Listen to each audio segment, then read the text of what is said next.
Bienvenidos al podcast número 7. Bienvenidos al nuevo podcast de The Jam Podcast. Señores, hoy tenemos un tema muy interesante que a mí me hace mucha ilusión traerlo aquí al podcast porque mucha gente habla de este tema y es un tema que está en la palestra desde hace muchos años, desde el 1993, que fue el asesinato de esta persona, hasta hoy en día todavía sigue vigente el tema, porque es un tema muy controversial y es el tema de Pablo Escobar. En este video no nos vamos a enfocar a hablar tanto de su vida o de lo que hizo. Aquí nos vamos a enfocar más a hablar de lo político, de qué era lo que él veía a través de la política y de qué él quería lograr con la política, porque él quería llegar a ser un político, entró al Congreso con el fin de llegar a ser presidente para poder hacer de Colombia un narcoestado. Pero eso se lo vamos a desarrollar en las preguntas cuando me la empiecen a hacer y vamos a hablar de este tema bien importante. Yo quiero que ustedes estén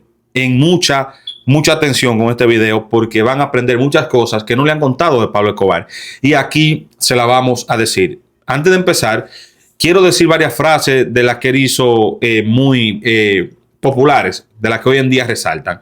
Una de esas frases fue: prefiero una tumba en Colombia que una cárcel en Estados Unidos. La otra fue plata o plomo. La otra fue que si en un año no me hago millonario, no tengo $1 millón de pesos en el bolsillo, me pego un tiro. Fueron frases que él la popularizó mucho y que él tanto la dijo antes de ser quien era y después de quien él era. O sea, este hombre hizo muchas cosas. Por eso lo vamos a iniciar con las preguntas. Presten mucha atención que este podcast estará muy, pero muy interesante. Entonces, le vamos a decir la pregunta, pero antes mi pareja se va a presentar antes de empezar las preguntas. Buenas tardes, ¿cómo están todos? Espero que estén todos bien en su casa ya y gracias siempre por el apoyo que nos ha dado hasta ahora. De verdad, se lo agradecemos mucho. Estamos aquí para ustedes. Esperamos que cada podcast que hagamos con entrega, como lo hacemos siempre, les guste. Y nada, Exacto. Aquí vamos a empezar. Ok. Políticamente hablando, yo quiero que usted me diga quién fue Pablo Escobar. Bueno, Pablo Escobar es una persona que era muy humilde desde los inicios. Fue una persona que nació en una clase social súper baja, la más baja de Colombia. Era una persona que se hizo a sí mismo porque tenía una mente brillante.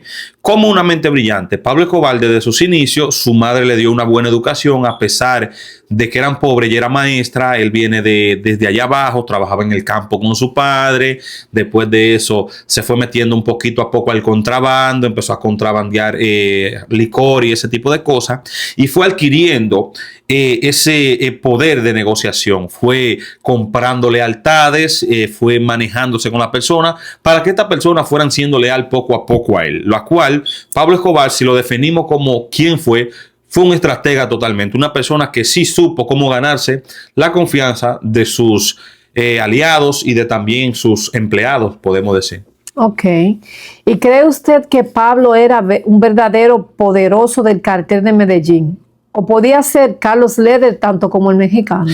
Bueno, el mexicano y Carlos Leder formaron parte del cartel porque fue cuando complementaron todo. Carlos Leder era la persona que tenía prácticamente dinero en ese tiempo. Llegó a tener dinero primero que Pablo Escobar, porque antes de él estar allá con Pablo, ya él tenía una organización de llevar coches de aquí hacia Colombia y venderlo allá. O sea, prácticamente se ñampeaban algunos coches, se los robaban, lo llevaban y tenían ya un gran contrabando de vehículos y lo vendían en Colombia, la cual cuando ellos entran al cartel y el mexicano también, cada quien tenía su función, pero Pablo era como la voz más grande, era el que tomaba las decisiones porque era la mente maestra. Pablo era el que ejecutaba las cosas y era el que prácticamente daba la opción y ellos lo... Entonces, ¿era Pablo para usted el verdadero poderoso? Sí, totalmente. Okay. Pablo era la mente maestra del cartel de Medellín. Era el número 1. Ok, bien. ¿Y qué tiene en común Nicolás Maduro con Pablo Escobar? Bueno, es una pregunta muy importante. Como le dije al inicio, aquí van a saber muchas cosas que nunca ustedes la han visto en un video. Por eso se la vamos a decir aquí. ¿Qué tiene en común Pablo Escobar con Nicolás Maduro? Algo muy fácil. Pablo Escobar no logró lo que Maduro logró. ¿Qué Pablo Escobar no logró que Maduro logró? Bueno, convertir a Colombia en un narcoestado. ¿Qué es un narcoestado? Lo que estaba pasando en Venezuela, que Maduro y sus seguidores, sus séquitos, convirtieron en Venezuela, perdón, un narcoestado, en el sentido de que como eran el gobierno, ellos permitían muchas cosas, que el cartel de los soles, que el Tren de Aragua y que todas estas organizaciones pasaran estupefacientes por su país y pudieran hacer todo y nadie controlarlo, porque ellos mismos son el poder, ellos mismos eran el gobierno. ¿Qué pasa con Pablo Escobar? Pablo Escobar lo que quería ser presidente para poder llegar a ser prácticamente un narcoestado de Colombia y hacer lo mismo que estaba haciendo Nicolás Maduro con Venezuela, hacerlo con Colombia. Okay. Y otras cosas que mucha gente no sabe. Al igual que Nicolás Maduro es de izquierda, Pablo Escobar también era de izquierda. Okay. O sea, tenían un pensamiento muy similar. Ok. Entonces, más allá de un narcoestado, ¿no cree usted que el único fin de Pablo era evitar la extradición a Estados Unidos? No, porque antes de la extradición, antes de empezar este problemón que se armó con el gobierno, que armó Pablo Escobar, vino un problema muy grande que fue con el cartel de Cali. Cuando se arma esta guerra con el cartel de Cali, todavía no se había armado la guerra de Pablo Escobar con el gobierno por la extradición. Cuando se arma esta guerra con él, todavía no había pasado lo de Pablo introducirse a la política. Okay. Cuando él se introduce a la política es que empieza el problema de la extradición y todo eso, porque ahí es que él entra al foco del gobierno. Y cuando el gobierno ve que el tipo, sabían que él ya estaba en cosas malas, pero cuando ellos ven que Pablo Escobar prácticamente quería entrar a la política y Luis Carlos Galán, que vamos a hablar más adelante, esa persona, le metieron presión, ahí es que empieza lo de la extradición. Y ahí es que empieza entonces el gran problema con la extradición. Ok. ¿Usted piensa que quizás él tenía planes de ser más que un congresista a futuro, por ejemplo, como presidente o algo más, o un cargo más grande que eso? Sí, correcto. Sí, yo creo que el plan de él quizá no era de una vez llegar a ser presidente, pero sí llegar a ser por lo menos vicepresidente o llegar a ser una persona importante, porque cuando él empieza a apoyar a Luis Carlos Galán, que era la persona que si hubiese ganado y no lo hubiesen asesinado, sí, iba a cambiar a Colombia, iba a extraditar a toda esa gente para acá. Y lo que está pasando en México, lo que está pasando en estos países hoy en día no hubiese pasado porque él hubiese cortado de raíz el problema. Usted ve a Bukele, Luis Carlos Galán era más radical que Bukele en ese sentido. Él iba a cortar todo eso. Cuando ellos vieron que Pablo Escobar quería introducirse a su partido, a su comité, él lo dijo en una plaza pública. Pablo Escobar estaba por ahí escuchando y le dijo: Pablo Escobar no ha pertenecido ni pertenecerá jamás a nuestro movimiento. Ahí es que Pablo Escobar se llena de odio y ahí es que empieza ya la criminalidad contra el pueblo y contra el gobierno. Claro, porque él ya era una persona totalmente correcta. Él no quería ningún vínculo con nada que tenía que ver con el narcotráfico. Exactamente. Entonces, cuando él ve esto, que él ve que quiere entrar Pablo, el tipo no dijo, esa gente van todo extraditado. Entonces, ahí es que la mafia coge el cartel de Medellín, el de Cali, todo, ahí es que ellos cogen miedo y por eso que empieza más el de Medellín, el problemón con el Estado. Ay, entonces imagínese usted, Pablo como presidente, ¿se hubiese convertido en un tirano? Totalmente, yo creo que sí, porque ya Pablo con el poder, mire que lo que pasa con los tiranos. Lo que pasa con los tiranos, con los dictadores, que tienen tantas cosas malas y pueden ser tan mal perjudicados si dejan el poder, como lo que le pasó a Maduro, que ellos no quieren soltar el poder. Un momento a otro, Pablo llegase a coger el poder de Colombia, iba a torcer el gobierno totalmente. Y él, ¿qué iba a decir? Si salgo del poder, escuchen bien esto, señores, si dejo el poder, me van a llevar preso. Entonces, no puedo dejar el poder, tengo que quedarme aquí siempre. Y yo siento que él iba a tener que estar atado al poder durante vida estuviera, porque si se quitaba con todo lo torcido que iba a estar eso, iba a caer preso como cayó Nicolás Maduro totalmente.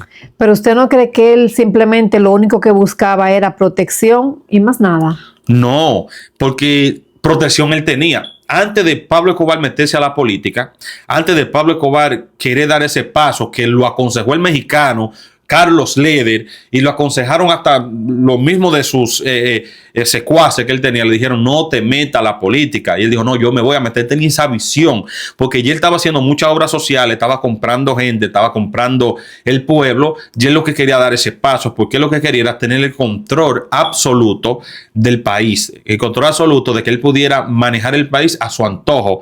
¿Qué pasa? Pero antes de eso, ya él tenía protección. Pablo Escobar, nadie se metía con él. Ya él tenía la Hacienda Nápoles, ya él tenía muchísimo dinero. Pablo Escobar llegó a tener 13,000 millones de dólares en su poder, que hoy en día equivalen, si nos vamos a la inflación, a 60 millones de dólares o 60,000 millones de dólares. O sea, es una cifra abismal. Tenía más dinero que Bill Gates. Wow, o sea, imagínate. Pablo Escobar era uno de los hombres más ricos del mundo. Para ese tiempo, para ese tiempo, el hombre más rico del mundo, la cual nadie se metía con él. Se empiezan a meter con él cuando él da el paso de meterse a la política. Ok, ¿y qué hay de cierto en las versiones que se dice por ahí sobre los vínculos entre Escobar y Fidel Castro? Los vínculos entre Fidel Castro y Escobar son muy claros, porque el mismo Popeye, que prontamente haremos un video de Popeye, porque es muy interesante todo lo que dijo Popeye, que ya falleció, duró 23 años preso, fue uno de los sicarios número 1 de Pablo Escobar, y cuenta muchas anécdotas y muchas cosas, que hay cosas ciertas, hay cosas que no, y le vamos a hacer un video, pero para no alargarle el cuento, vamos allá. El mismo Popeye dice que él fue personalmente a Cuba y Raúl Castro y Fidel Castro lo recibieron. ¿Por qué? Porque ellos pasaban la mercancía a Cuba y desde Cuba la pasaban supuestamente a Miami. Eso es lo que dice Popeye, y dice que sí tenían un vínculo muy pero muy fuerte, la cual el gobierno cubano o la revolución cubana estaba toda torcida, unida a Pablo Escobar totalmente. Entonces, ¿usted cree que simplemente Cuba fue un aliado solo tenían negocios para el cruce de su merca? No, solamente yo pienso que fue negocio, no había ningún tipo de alianza, era un negocio. Se dice que supuestamente el mismo Raúl Castro y Fidel Castro, más bien Fidel, le regaló una pistola que era de la revolución, se la regaló a nada más y nada menos que a Pablo Escobar, y se la dio como un obsequio de un amigo hacia un amigo. Yo tenía una buena relación, pero no creo que eran aliados a ese nivel. Ok, perfecto. Entonces, ¿qué contactos tenía Escobar con Noruega? Bueno, lo que pasa con Escobar y Noruega es fácil. Así como Pablo Escobar tenía el contacto con Fidel Castro y Raúl Castro, que al final Raúl Castro y Fidel Castro lo que hicieron fue que asesinaron a los Mello, que mucha gente sabe de esta historia, asesinaron a un general muy importante, que lo acusaron de que ellos eran los que estaban pasando la mercancía. Era muy astuto esta piraña del régimen cubano, porque cuando ellos se vieron acorralados, ellos tiraron para adelante sus personas que tenían a cargo de eso, y lo enjuiciaron y lo asesinaron, lo fusilaron. Pero Noriega, cuando lo agarra a Estados Unidos, quien declara por Noriega y dice que si Noriega tenía mucho que ver con el narcotráfico, es nada más y nada menos que Carlos Lede, que cumplió casi 35 años preso aquí, desde el 89 hasta el 2020, creo que fue 2021. Carlos Lede, quien testifica bajo juramento y bajo protección de testigos, exactamente. Cuando él declara, ahí es que enjuician a Noriega y le dan cadena perpetua, porque él explica todo lo que pasó. Entonces, claro que había un lazo bien fuerte, porque lo confirma nada más y nada menos que uno de los miembros más importantes del cartel de Medellín, que fue Carlos Lede. Totalmente hubo. Tenía un gran contacto. Claro, totalmente. Ok. ¿Y usted cree que su entrada al Congreso fue su perdición? La entrada de Pablo al Congreso, totalmente, sí. Porque cuando Pablo entra al Congreso, que crea su partido político, su movimiento, al principio la gente más cercana, a la que él le había dado, la que él le había ayudado, sí empiezan a apoyarlo. Pero la perdición de él fue que tuviera a Luis Carlos Galán también en el partido, porque fue la persona que lo jodió.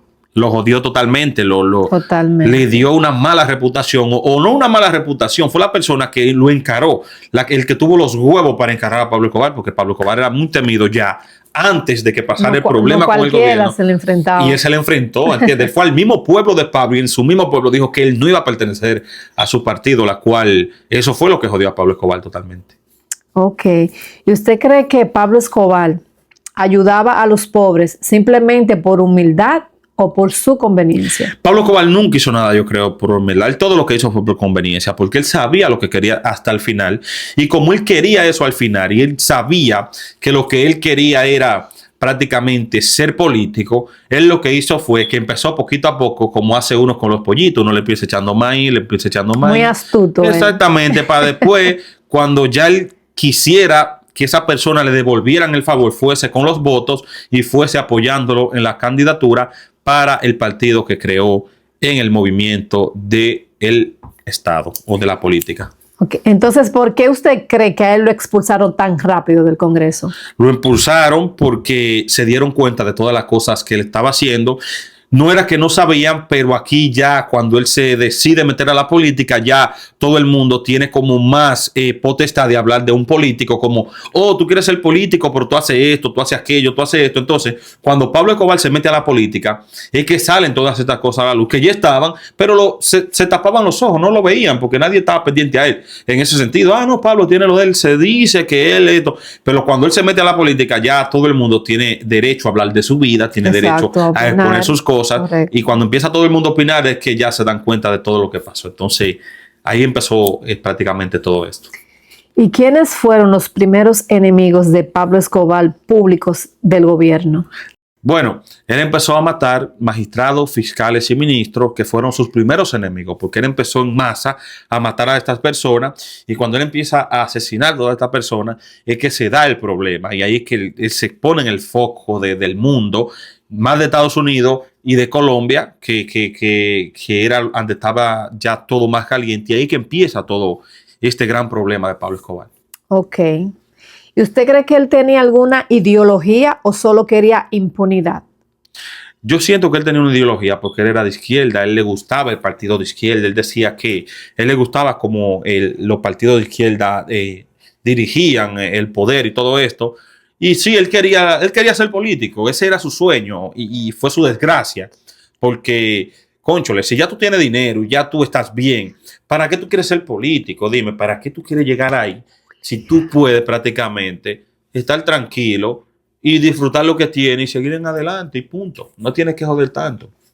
¿Y qué piensa usted acerca del discurso de él, anti-oligarquía, que puso a la élite de Colombia a ponerle el ojo?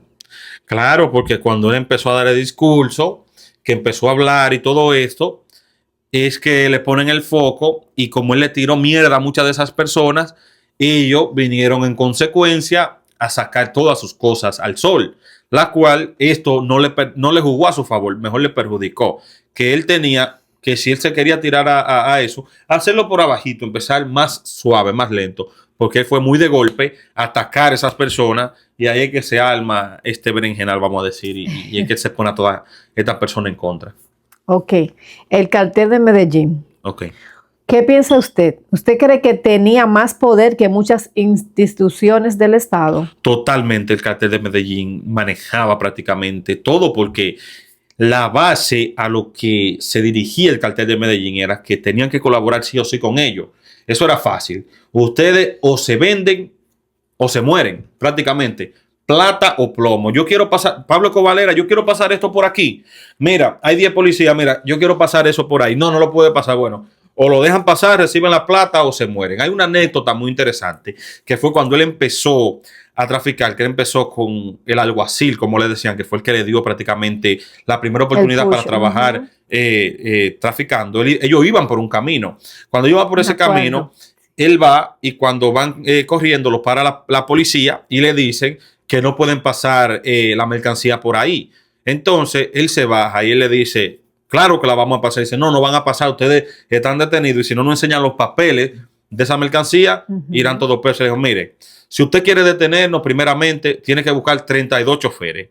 Aparte de esos 32 choferes, tiene que buscar el doble de camiones para remolcarlo. Y aparte de eso, tiene que buscar el apoyo de más o menos 12,000 hombres, porque todos los hombres que van aquí van armados hasta los dientes. Y vamos, que tenemos que pasar eso sí o sí. ¿O qué? ¿Qué usted prefiere? ¿Recibir la plata o que nos matemos todos aquí? Entonces, cuando el tipo ve que él con esa mente tan fría hace eso, el tipo tiene que recibir la plata y irse, porque dijo, coño, esta gente, si nos vamos aquí, vamos a hacer una masacre. Entonces, correcto, el tipo sabía cómo manejar situaciones. No había de otra forma. No, lo de él era violencia o plomo. O recibe o te fuiste, una de dos. Entonces, ¿él usaba esa violencia porque era violento o porque se convirtió en su única opción? Yo siento que lo que él manejaba, yo siento que lo fue convirtiendo así, porque lo que dicen que conocieron a Pablo, era una persona muy humilde, una persona muy sencilla, que hablaba muy respetuosamente y todo esto. Yo siento que todas las cosas lo llevaron, hubieron muchas situaciones que lo llevaron a ser ese tipo de persona, a volverse un hombre así tan frío y tan sanguinario, vamos a decir. Y tan calculador. Y tan calculador también. Eso es un cerebro andante. Totalmente, el cerebro 10 de 10. ¿Y es cierto que para él los tenía malos. sus leyes propias en algunos barrios de Medellín? Se dice que él sí tenía leyes propias, que en esos barrios no podían robar, que si robaban eh, tenían que verse las caras con su gente, que si pasaba algo que no estaba concientizado por él, se tenía que ver la cara por él. Y yo siento de que en las comunas, en estos lugares, que era donde él más hacía acto de presencia, que era su zona, su fuerte, yo siento que lo respetaban mucho y por respetarlo a él, sabían qué le gustaba y qué no le gustaba y por eso hacían todo a raya lo que iba con su mandato, con su enseñanza. Ok, entonces Pablo Escobar, ¿verdad? Él usaba atentados. ¿Usted piensa que él usaba esos atentados como bombas y los secuestros para aterrorizar al Estado o solo para negociar con él? No, no, él lo hacía para las dos cosas, porque ya eso fue una barbaridad. Cuando ya tú me dices a mí que tú empiezas a atacar el Estado, que tú empiezas a decirle a los delincuentes que él tenía, a los sicarios, por cada policía que maten le doy $5,000. Wow. Tú no podías ser sicario de él. Y tú veías un tombo, como le dicen ellos, un policía, le daba un tiro, le enseñaba la evidencia de que tú lo mataste y $5,000. O sea, después los atentados con el pueblo. O sea, ellos ponían un coche bomba, un carro bomba en un lugar público. No le importaba que murieran niños, que murieran viejos, gente inocente. Entonces, totalmente eso estaba muy fuera de lo normal. Él no podía hacer eso porque si tú ves todo lo que hizo Pablo, fue tremendo y fue muy, muy, muy malo, muy, muy bárbaro. Que hay gente ahora que lo idolatran. Señores, no se puede idolatrar a un asesino y a un criminal como fue Pablo Escobar. Tienen que tener eso pendiente. Que la serie a veces quieren tergiversar muchas cosas y no nos podemos llevar de eso. Hay que irse más a lo profundo y leer y buscar más información. Exacto. Para saber, porque es lo mismo que pasa con el Che Guevara también, que muchas personas... Exactamente, que no entienden, no investigan, no estudian y ya porque lo ven y se quieren montar en la ola y ya, investiguen primero, tienen que tener eso pendiente. Correcto. ¿Y usted cree que él se convirtió en un resentido político por no haber logrado quedarse? Claro, porque cuando Luis Carlos Galán da esta noticia de que él no va a pertenecer a su movimiento ni nunca va a pertenecer jamás, se dice que hay historias que dicen que supuestamente él dijo que esta vida ni la otra vida le dará a Carlos Galán para arrepentirse por lo que hizo. O sea, él se quedó muy resentido con eso porque fue un golpe de lleno, porque él estaba apoyando a ese candidato. Es como que tú pongas toda tu confianza en un candidato y que ese candidato venga de la nada y diga: usted no va a pertenecer al movimiento de nosotros, usted no va a pertenecer, usted es un delincuente, usted no puede estar con nosotros, usted es lo que lo vamos a meter preso y lo vamos a mandar para Estados Unidos. O sea, eso fue un golpe muy grande para él, eso le dio muy duro, él se sintió muy traicionado con el partido que él apoyaba, eso fue lo que lo puso mal borde de la locura totalmente. Entonces, si él se hubiese quedado, ¿usted cree que Colombia hubiese evitado toda esa violencia que se vivió en esos tiempos? Puede ser que sí, puede ser que no, porque lo que pasó con el partido de Carlos Galán cuando muere es que lo toma otra persona que era el vicepresidente del partido, el que se queda y todo esto.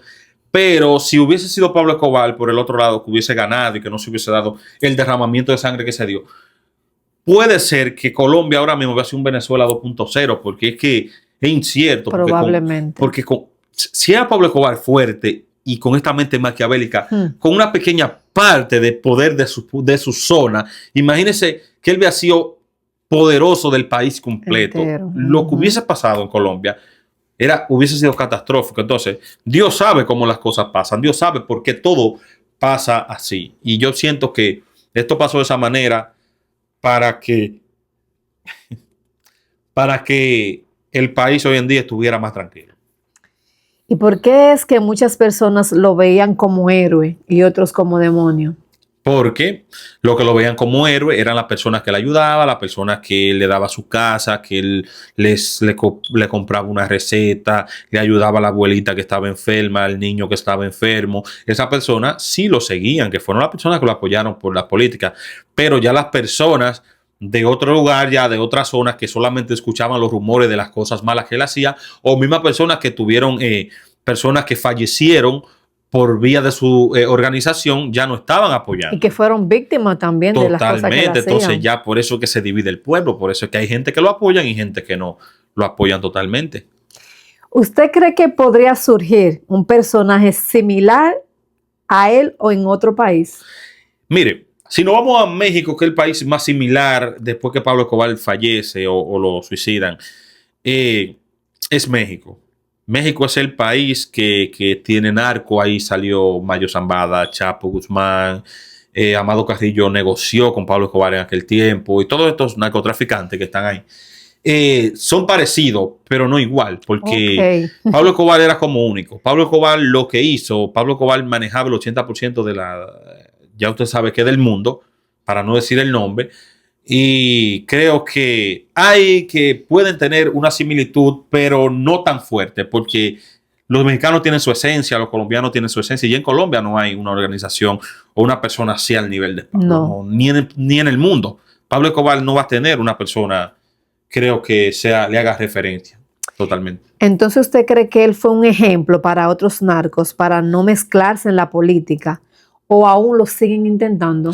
No, yo siento que cuando los otros narcos vieron el ejemplo de Pablo, que por querer meterse a la política perdió, porque pelear con el Estado, señores, es un caso perdido. El Estado tiene recursos infinitos, indefinidamente. Usted no. Si tú eres un delincuente, tú tienes que tener suerte las 24 horas del día, los 7 días a la semana, los 360 días al año. Los 365 días al año, perdón. Tienes que tener suerte. Un policía, el gobierno, con un día de suerte te agarran y te traditan para los Estados Unidos y ya tú quedaste preso. Por eso yo digo de que no se puede pelear con el gobierno, es un caso perdido. Entonces, lo que hacen los crímenes organizados ahora es que buscan mejor asociaciones con el gobierno, pero no buscan radicar el gobierno ni nada de eso por el estilo. Tratan de estar en su vera y el gobierno en su vera, pero no enfrentarse así de que directamente con el gobierno. Directamente, ok. ¿Y usted piensa que después de Pablo Escobar se fortaleció el mundo de la política y también el mundo del narco? Las dos cosas, porque cuando Pablo Escobar muere, el narco pasa a México. En México es que ya se fortalece con el Chapo y esas organizaciones y todo esto. La política también vino con mano dura, vino más fuerte, porque después que Pablo Escobar cae, el cartel de Cali también cae. Ellos le caen detrás al cartel de Cali y también lo eliminan. Entonces, ellos cogieron más, cuando tumbaron a Pablo, agarraron y cogieron más el norte para eliminar y erradicar todo eso, de verdad. Acerca de lo que hablamos anteriormente, ¿usted cree que esas series, verdad, de televisión, nos hacen ver a Pablo Escobar como si él fuera un héroe, o simplemente una víctima del sistema? Lo hacen ver como las dos cosas, porque lo ponen de cierta manera como para que uno le coge empatía, como para que uno empatice con él, pero también lo muestran como que el sistema lo obligó a hacer todos estos crímenes, la cual no fue así. Todas las decisiones que él tomó fue por él. Si él no toma esa decisión y se queda en su vera, nada de eso hubiera pasado. Más de 50,000 muertos no hubieran muerto en esa guerra innecesaria, vamos a decir, porque al final ganó el gobierno, no valió de nada que ellos derramaran tanta sangre. Y todo esto, yo siento de que sí, a veces quieren ponerlo como con una empatía para que el pueblo empatice con el público que vean las series de Netflix o estas películas. Pero no es así, señores. No puede empatizar con un asesino, no puede empatizar con una persona que hizo tanto daño en un país y que el país de Colombia se conocía por esa violencia más que por todo, totalmente. Ok, entonces usted piensa que las traiciones de Pablo a los demás miembros del cartel le cortaron su tiempo de poder, o usted cree que el Estado ya estaba lo suficientemente listo para derrotarlo? El Estado ya se estaba preparando, porque ya la DEA se unió, el ejército, se unieron los PP, se unieron el cartel de Cali, hicieron toda esta agrupación, hasta la Unión Europea mandaron soldados, ya se habían unido para derrotar a Pablo, para capturarlo, eliminarlo. Pero, ¿qué pasa aquí, señores? También él tenía problemas con el cartel de Cali, con esa gente, pero donde él tuvo más problemas fue cuando él empezó a asesinar gente de su propia organización. Ya Pablo estaba en un punto que él no confiaba en nadie y supuestamente hubieron algunos que le robaron cuando estaban en la catedral, en la cárcel, descuartizaron a una persona ahí mismo porque les robaban, es lo que se dice. Y Pablo Escobar, entonces, teniendo el problemón con la política que tenía, el problemón con el Estado que tenía, también se metió en problemas con la misma gente de su organización. Entonces ahí es que empieza la decadencia de Pablo Escobar. Y sin la ayuda de los Pepe, el gobierno le hubiese tomado más tiempo para poder haber derrotado a Claro Pablo que sí, Escobar. porque Pablo Escobar simplemente era un hombre. Ellos prácticamente buscaban a Pablo Escobar con más de 10, más de 200 soldados, más de, ¿me entiendes? Lo buscaban, era como que ellos buscaban a muchas personas con Pablo Escobar, como que lo estaban protegiendo. Y no, Pablo Escobar se volvió prácticamente, buscaban un león y él se volvió una abeja. Se puso pequeñito, solamente andaba con el limón, que era la persona que lo estaba cuidando, y él se volvió muy chiquitico, mandó a entregarle a los otros, y él mismo andaba calladito, calladito, pero sí, totalmente los Pepes jugaron un papel fundamental, porque los Pepes, como eran civiles, eran paramilitares, sabían mucho dónde Tenían andaban, estrategias. sabían mucho dónde andaban los delincuentes de Pablo y todo eso, y lo fueron matando, lo fueron capturando, lo fueron matando, lo fueron capturando, y eso obligó a que Pablo se tuviera más prácticamente contra la espada y la pared. Lo y eso debilitó. fue, claro, lo fue debilitando totalmente. Eso fue lo que hizo más todo esto. Ok, la rivalidad Medellín-Cali fue ideología por el deseo de demostrar poder de Pablo. No, lo que pasa con Cali y con Medellín es que Pablo Escobar era que le vendía o era el que estaba aliado con nada más y nada menos el Señor de los Cielos, Amado Carrillo. Cuando él estaba aliado con Amado Carrillo, cuando estaba Pablo en todo esto, traicionó a Pablo y empezó a negociar con el cartel de Cali. ¿Y qué pasa? El cartel de Cali empieza a prácticamente a negociar con Amado Carrillo y Pablo Escobar se enfada. Pablo Escobar se enfada porque en este país ellos empezaron a tomarse, supuestamente tenían territorio y esto y que aquello.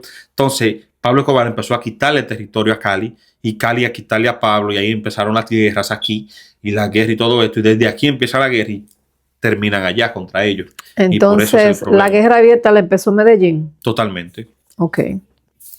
El Estado prefirió combatir a Medellín y tolerar a Cali por conveniencia. Totalmente, porque después que toleran a Cali, Cali se une a ellos. Cali cree que después que derroten a Pablo Escobar, ya ellos lo van a dejar tranquilo. Y no, ellos primero derrotaron a Pablo Escobar y después con el mismo grupo de cartel de Cali, que estaba aliado con el gobierno, ellos después el gobierno se viró para el cartel de Cali y lo desfalcó también.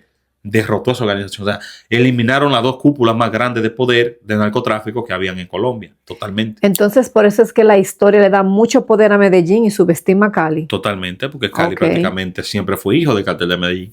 Totalmente. Entonces, ¿usted piensa que el gobierno de Estados Unidos tiene sus propias versiones de Escobar ajustadas a su conveniencia, o ellos son los que tienen la verdad absoluta? Claro que no, porque si nos vemos en la serie de Narcos, dicen muchas cosas que supuestamente mucha gente de la que tuvieron cerca a Pablo Escobar nunca pasaron. Ponen a Pablo muy acelerado, una persona que prácticamente no tenía control de sí mismo y todo esto. En cuanto hicieron El Patrón del Mar en Colombia, que fue en el 2012, que fue otra serie, ahí sí lo muestran más parecido a Pablo Escobar. O sea, prácticamente Estados Unidos hace las cosas a su manera, capitalistamente quieren sacarle dinero a todo y hacen las cosas a su conveniencia. Claro que ellos cuentan la historia a su manera y se las cree el que quiera a su manera, pero supuestamente dicen muchas personas que estuvieron con Pablo que la historia del El Patrón del Mal, la serie que se hizo en Caracol TV, se basa más a cómo era Pablo en verdad. No es perfecta, pero es la que más se parece. Ok. Entonces, ¿usted cree que Pablo quería normalizar la exportación de estupefacientes a Estados Unidos? Yo pienso que él quería estar en el gobierno para ver si en un futuro él podía lograr eso. Okay. Si él podía lograr eso pero que también, si lo vemos desde ese punto, si lo legalizan, pierde valor. Si tú legalizas eso, como la otra cosa, lo verde, se legalizó, perdió valor. Antes era más caro. Sí. Si eso se legaliza, pierde valor. Entonces, siento de que quizá él no quería tanto legalizarla, quizá él lo que quería era más tener el control del país para poder hacerlo más descaradamente, vamos a decir. Exactamente, también para hacerlo más hacia lo libre. Exacto. ¿Se puede construir un narcoestado con un presidente que vaya en contra de eso? No, porque obviamente en Cuba hubo un narcoestado en su momento, no sé ahora cómo está eso por ahí, pero hubo en su momento un narcoestado. En Venezuela hay un narcoestado que ya ahora está más controlado porque Marco Rubio está allá y el que manda, Trump y Marco Rubio son los que mandan Venezuela, y poco a poco lo van a ir eliminando. Pero cuando estaba Maduro había un narcoestado, y un narcoestado tiene que ser la cabeza que tiene que tener la dirección del narcoestado para que pueda funcionar. El poder mayor, el poder supremo del país es que dirige el narcoestado. Por eso es un estado narco, como se dice. ¿Y por cuáles instituciones los narcos comienzan su infiltración? Bueno, ellos empiezan por el gobierno, empiezan primero siendo políticos, después llegan siendo diputados, senadores, hasta ver si pueden llegar a un cargo alto del gobierno o a la presidencia. Hay muchos que no llegan a ser presidentes, pero sí tienen títeres, que son los presidentes, que los presidentes hacen todo lo que ellos digan. Y ahí es que empieza entonces este poder. ¿Y cuál fue el atentado más impactante que se le atribuye a Pablo Escobar? Bueno, el atentado más importante o el más fuerte fue el del avión de Avianca. Wow, sí. Fue una cosa tremenda. Él quería eliminar a un político que iba supuestamente en ese vuelo. Iban 106 personas, me parecen, en el vuelo. Metieron una bomba al avión. Wow. El político al final no subió. El avión explotó y murieron niños, jóvenes, adultos. Fue muy terrible lo que pasó. Eso fue algo muy cruel por parte de Pablo Escobar. Sí. Murieron muchas personas inocentes que no tenían nada que ver con esto. Y la persona que él quería matar ni se montó al avión. O sea, wow, no valió de nada sacrificar todas esas vidas por la ideología que él tuviera. Fue muy triste, de verdad. Bastante triste. Y a todo esto, ¿cómo Escobar vivió sus últimos días? Bueno, Escobar vivió su vida como un pobre diablo, en ratoneras. Se dice, no se sabe si es verdad, que Pablo Escobar tenía caleta llena de dinero, pero la barriga vacía porque no podías comprar comida. ¿De qué te vale tener esta casa llena de dinero y tú no poder usarlo para nada? Porque no podía usarlo porque estaba escondiéndose. Se dice que es mentira, pero también se dice que es verdad. Que hubieron momentos que su hija tenía frío y tenían que quemar dinero para calentar a la niña porque no había que quemar cuando andaban escondidos. Entonces es muy triste tener dinero así. No vale tú tener dinero después de tanto. Exacto, no vale tú tener dinero así. Entonces, los últimos días o los últimos años de Pablo Escobar fueron muy tristes. Vivió muy pobremente para lo que fue Pablo Escobar en un principio. ¿Y el narco desapareció de Colombia con su muerte? No desapareció, pero se redució un 90%. Quizá ahora subió después, pero durante muchos años se desvaneció.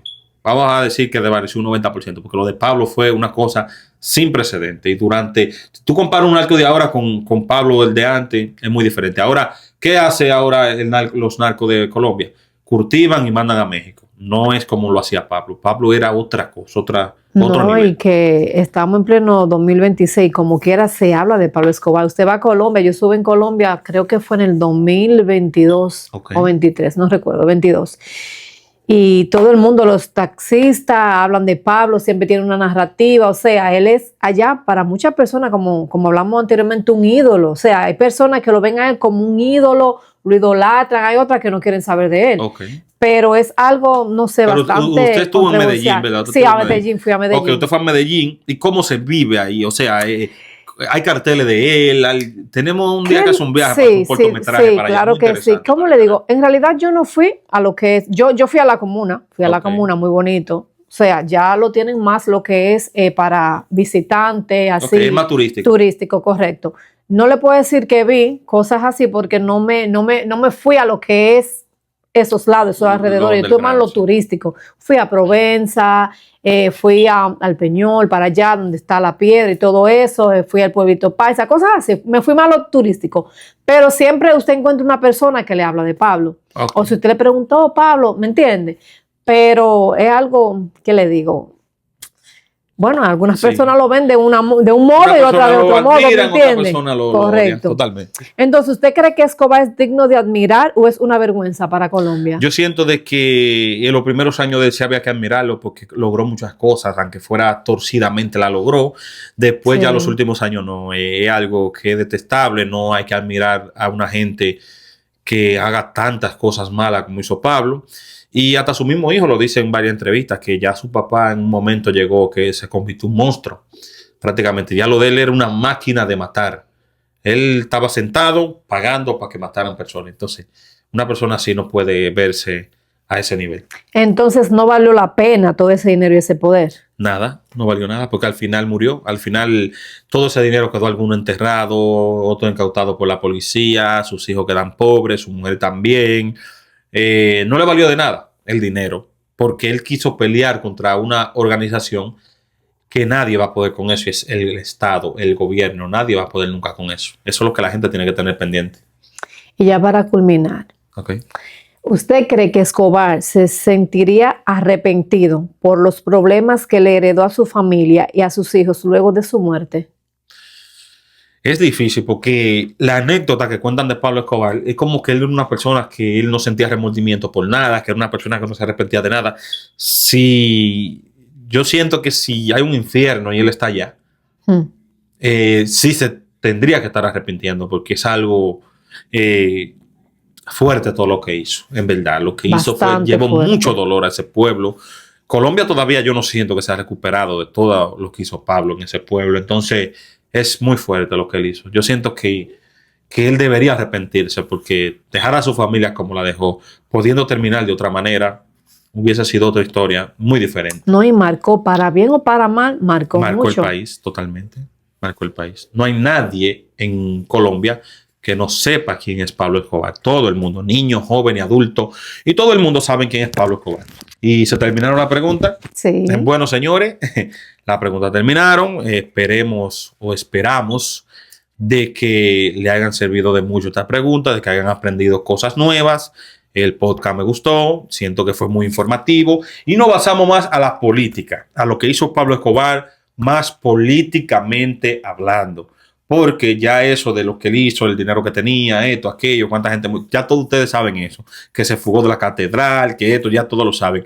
No basamos aquí a lo que fue políticamente, señores. Este podcast lo hicimos especialmente para eso. Y yo espero que si tienen una duda, cualquier pregunta o cualquier anécdota que nos quieran contar, lo dejen en los comentarios. También les quiero decir que el podcast que viene ya lo tenemos en lista, pero si ustedes quieren que hagamos un podcast de algo que ustedes quieran, ¿verdad? Saber exactamente. Exactamente, ustedes nos lo dejan en los comentarios y nosotros analizamos los comentarios y los comentarios que tengan más reproducciones o sugerencias de lo que quieren, pues nosotros hacemos un podcast de eso. Claro. Y así estamos pendientes a todos ustedes. Sin más que decir, muy contento, espero que sigan apoyando, nos vemos en un próximo video. Bye, bye. ¿Y quiere decir algo más parte de eso? No, que gracias, como le dije cuando empezamos, que muchas gracias por su apoyo, que nos sigan apoyando en todas las plataformas, le den like, reproduzcan, por favor, manden el video a todas sus amistades y gracias por seguirnos y estar siempre pendiente. Que pasen excelente tarde y Dios le bendiga. Para el podcast que viene yo tengo dos opciones, vamos a ver aquí, para decirlo aquí, a ver cuál la gente quiere. La primera opción es Corea del Norte. Quiero hacer ese de Corea desde hace tiempo, queremos hacerlo, lo tenemos en queue. Y hay otro que a mí me llena mucho de ilusión que yo quiero hacer y es el de crímenes imperfectos, que son historias de criminales que han hecho crímenes, han cometido crímenes y al final no han podido hacerlo perfecto. Yo quiero venir a traer varias historias de eso y yo quiero que ustedes, uno de esos dos temas, que elijan uno de esos dos, a ver cuál hacemos. Y así metamos mano para el próximo video. Bye, bye.